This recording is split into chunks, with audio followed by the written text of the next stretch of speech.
नागपुर में मंत्री दत्तात्रेय भरणे ने ऐलान किया कि अतिवृष्टि से प्रभावित 39 लाख हेक्टेयर क्षेत्र में नुकसान का सर्वे शुरू हो चुका है। सरकार किसानों को भरपाई देने के लिए पूरी तरह कटिबद्ध है।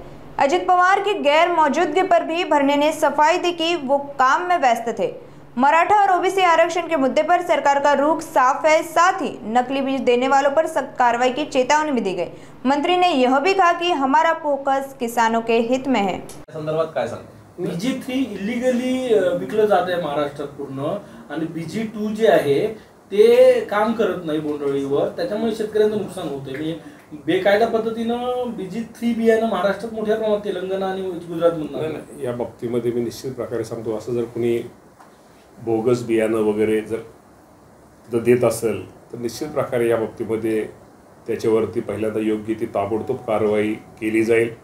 आणि जे आपण म्हटलं शेतकऱ्यांचं जे नुकसान बोंडअळीमुळे होणार आहे त्या बाबतीमध्ये आम्ही सगळेच आमचा कृषी विभाग या बाबतीमध्ये काय उपाययोजना करणं गरजेचं आहे किंवा काय केले पाहिजे यासाठी निश्चित प्रकारे आमची सगळ्यांची आम्ही त्या बाबतीमध्ये खबरदारी घेऊ। राज्याच्या पक्षाचे छगन भुजबळजी कुठेतरी कोर्टात जाण्याचं मराठा आरक्षण आणि या सगळ्या विषयाला धरून सध्या पाहायला मिळत आहे। वंशावळ शब्दावर त्यांनी आक्षेप घेतलेला आहे। अनेक विषयावर त्यांनी या सगळ्या या बाबतीमध्ये आपण भुजबळ साहेबांना विचारलं तर बरं होईल। राज्याचं जे युवा धोरण आहे त्या धोरण समितीमध्ये सूरज चव्हाण यांना सुद्धा सदस्य केलं, त्याच्यावरून परत टीका सुरू झालेली आहे। प्रदेशाध्यक्ष होते मागे सूरज चव्हाण हे पहिल्यापासूनच त्या समितीमध्ये आहेत आणि शेवटी ते पण युवक आहेत। त्यांचं शेवटी ज्या त्या क्षेत्रामध्ये ज्या युवकांना त्यांचा म्हणजे ज्यांचं ज्ञान आहे किंवा ज्यांना माहिती त्यामध्ये त्यांनी जर सल्ला दिला तर निश्चित प्रकारे एक राज्याचे युवा धोरण करताना तरुणांना कुठेतरी मिळेल।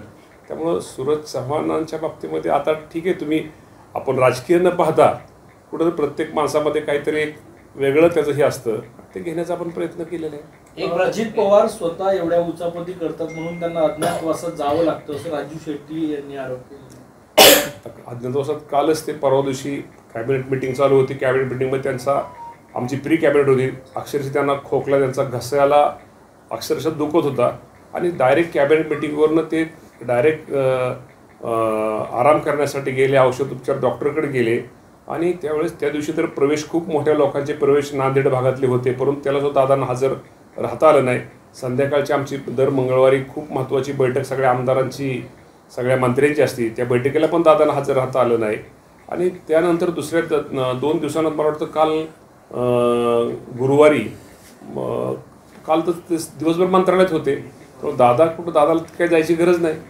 सर एक प्रश्न असा आहे एक प्रश्न असा आहे AI वापरा संदर्भामध्ये ऊसामध्ये आपण AI वापरतोय, ऊसासोबतच इतर जे 2-3 पिकं आपण AIच्या माध्यमातून त्यासाठी 500 कोटी रुपये अजितदादा पवार यांनी मध्यंतरी जाहीर केले। AI विदर्भापर्यंत, कापसापर्यंत किंवा सोयाबीनपर्यंत येण्यासाठी किती काळ लागणार आहे, काय येणाऱ्या महिन्या 2 महिन्यात जे आपल्या टेक्नॉलॉजीच्या तुम्हाला सगळ्याला माहिती आहे की शेवटी ही नवीन टेक्नॉलॉजी आहे, याचा आपण आपल्याला काही ठिकाणी ऊसाच्या बाबतीमध्ये ते आपल्याला माहिती माळेगावला ते सुरू आहे। इतर पिकाच्या बाबतीमध्ये एक चांगलं सर्वांसाठी एक चांगल्या प्रकारचं धोरण मुख्यमंत्री दोन्ही उपमुख्यमंत्री लवकरच आणतायत।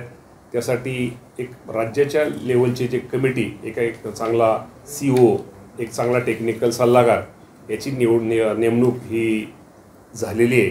त्यामुळे लवकरच या बाबतीमध्ये संपूर्ण लवकरच येणाऱ्या या महिन्या 2 महिन्यातच त्या बाबतीमध्ये प्रक्रिया सुरू होईल। किती पिकं देत असतील, किती पिकं सगळे ते आता आपण सुरुवात ही नवीन आहे, त्यामुळे नवीन आपल्यानंतर ते आपण आपल्या दृष्टीने सगळंच आलं पाहिजे। त्यामध्ये 2 विभाग तुम्ही क्रीडा विभागाचे मंत्री होते, कृषी विभागाचे, काय फरक जाणवतो नेमकं तुम्ही जेव्हा आता 16 महिना झाला तुम्हाला? शेवटी क्रीडा विभाग असू द्या किंवा कृषी विभाग असू द्या, कृषी विभागामध्ये मी तुम्हाला माहिती आहे की मी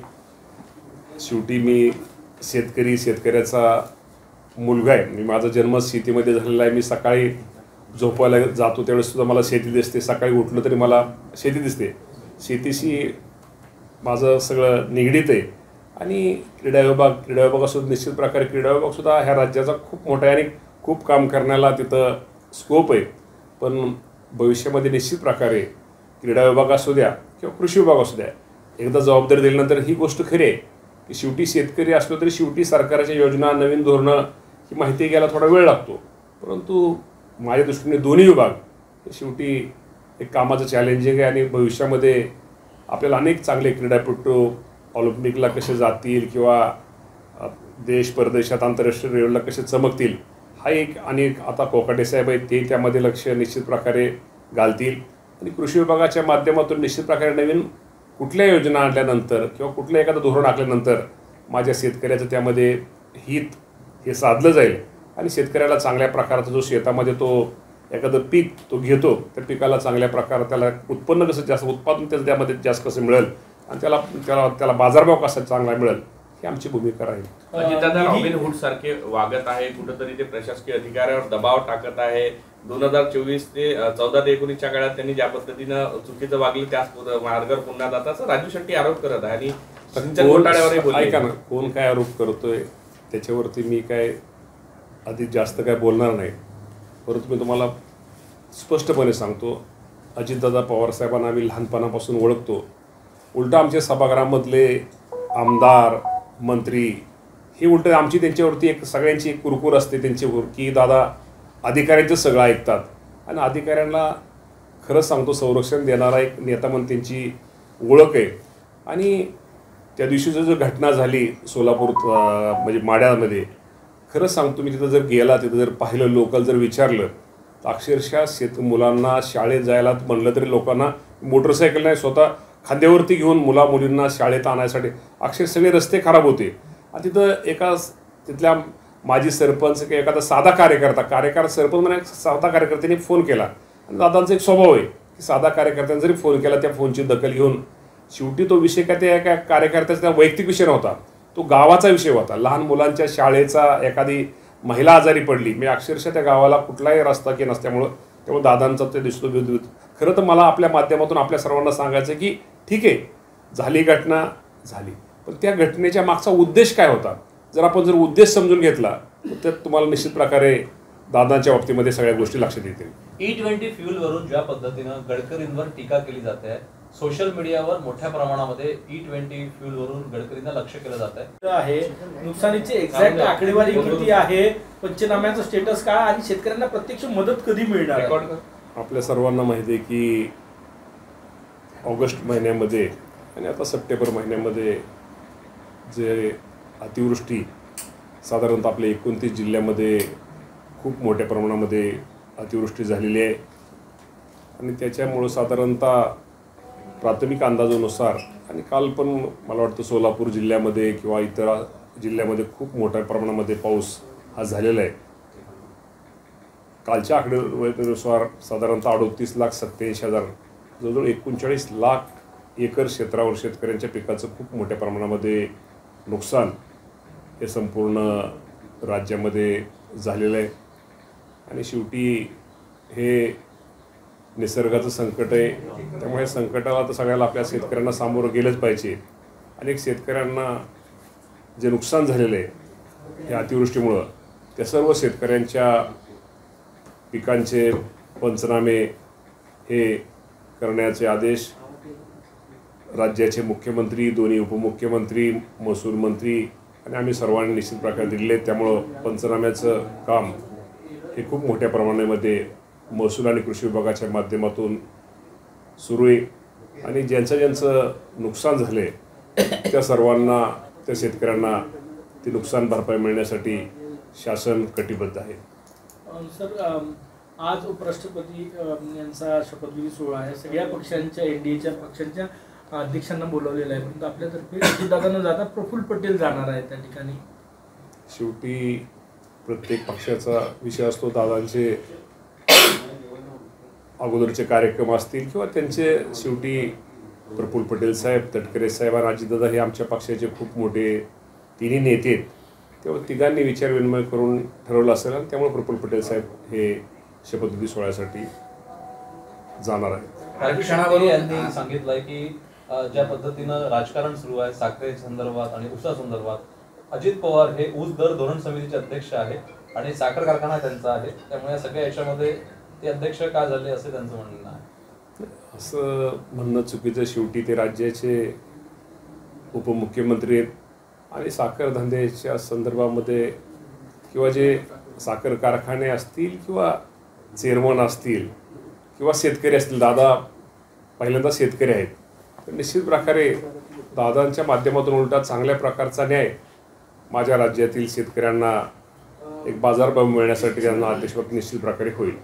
जरांगे पाटील आणि छगन भुजबळ यांच्यामध्ये शाब्दिक जुंपलेली दिसत आहे. त्या आरक्षणाच्या मुद्द्यावरून एकमेकांवर पलटवार सुरू आहे, सगळ्या घडामोडी सुरू आहे आणि एका ओबीसी कार्यकर्त्यांनी याच्यावरून आत्महत्या लातूरमध्ये केली आणि तिथे भुजबळ पण भेटायला गेले. वाद तर तुम्हा सगळ्यांना माहिती आहे की 100% ओबीसी आणि मराठा समाजाच्या आरक्षणासंदर्भात आपल्याला माहिती आहे की आरक्षण झालं. सरकारची भूमिका एकच आहे की मराठा समाजावरती पण अन्याय झाला नाही पाहिजे, ओबीसी समाजावरती पण अन्याय झाला नाही पाहिजे. आणि यातनं निश्चित प्रकारे राज्याचे मुख्यमंत्री देवेंद्र फडणवीस साहेब, एकनाथजी शिंदे साहेब, अजितदादा पवार साहेब योग्य तो मार्ग काढतील. पण ही गोष्ट निश्चित प्रकारे खरी की या बाबतीमध्ये कुणीच मला वाटतं असं वाद हा एकमेकात लावू नये आणि कुणीच कुणाचं त्या बाबतीमध्ये तुम्ही जे म्हणता त्याप्रमाणे देवेंद्र फडणवीसांनी भूमिका त्यांची स्पष्ट केलेली आहे.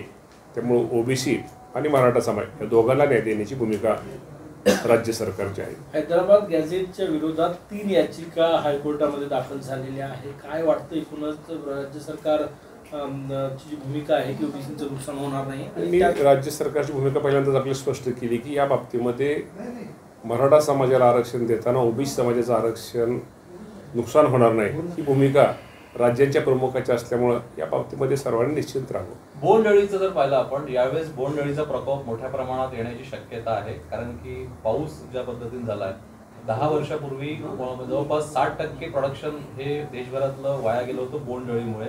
कारण की मोठ्या प्रमाणामध्ये त्याचं नुकसान झालं होतं. जे टेक्नॉलॉजी येणं अपेक्षित होतं ते काही अद्यापर्यंत आलेली नाही आहे. बीटी तुमची भूमिका काय? 100% ह्या बाबतीत वाद करू नये. आता इथेनॉलला आता शेवटी तुम्हाला इथेनॉलकडे सगळ्यांना जावंच लागेल. मी तुम्हाला प्रामाणिकपणे सांगतो, गडकरी साहेब हे खूप दूरदृष्टी असणारे नेते आहेत. एक कृषी असू द्या, त्यांच्या अनेक म्हणजे त्यांच्या संकल्पना बघतो, अनेक आपण आज गोष्टी पाहतो, रोडच्या बाबतीमध्ये काय गोष्टी पाहतो, पुलांच्या बाबतीमध्ये काय गोष्टी पाहतो. खरंच तो माणूस एक दूरदृष्टी असणारा माणूस आहे. माझं म्हणणं आहे, माझी त्या टीकाकारांना मला त्यांना विनंती करायची की गडकरी साहेबांचं काम हे खूप मोठं आहे आणि इथेनॉलच्या बाबतीमध्ये त्यांनी जे धोरण आखलेलं आहे, मी गडकरी साहेबांच्या धोरणाच्या बरोबर. सर, रामटेकमध्ये कृषी प्रदर्शन शेतकऱ्यांच्या कामाचा हंगाम आहे. भर पावसाळ्यात असं कृषी प्रदर्शन होतं का? नाही, खरं तर तुम्हाला सगळ्यांना माहिती आहे की ही तारीख आपल्याला सगळ्यांना ते आपण आज जे कार्यक्रम आहे आपला तर ते मला वाटतं परमपूज्य गुरुदेव श्री श्री रविशंकरजी यांनी आपल्याला खरंच आजची वेळ दिलेली आहे आणि त्यांच्या वेळेनुसार खरंच आपले आशिष जयस्वाल साहेब एक कामाचा माणूस, एक जेमिनो असणारा माणूस, त्यांनी तो वेळ तारीख दिलेली आहे. त्यामुळे त्यांच्या वेळेनुसार हा कार्यक्रम आपण घेतो. शेतकऱ्यांचा वेळ महत्त्वाचा वाटत नाही का तुम्हाला? श्री श्री रविशंकर यांचा वेळ महत्त्वाचा वाटत नाही? ते शेतकऱ्यांसाठीच येत आहेत. तिथं सामंजस्य करार, जो शेतकरी शेतामध्ये जो पीक घेणार आहे त्याला कुठंतरी चांगल्या प्रकारची बाजारपेठ किंवा हक्काचं त्याला काहीतरी राहणार आहे. त्यामुळे हा कार्यक्रम घेतोय. म्हणजे माझं तर म्हणणं उलटा हा शेतकऱ्यांसाठीच कार्यक्रम आहे. त्यामुळे उलटा तर शेतकरी म्हणून आपण सर्वांनी त्याचं स्वागत केलं पाहिजे.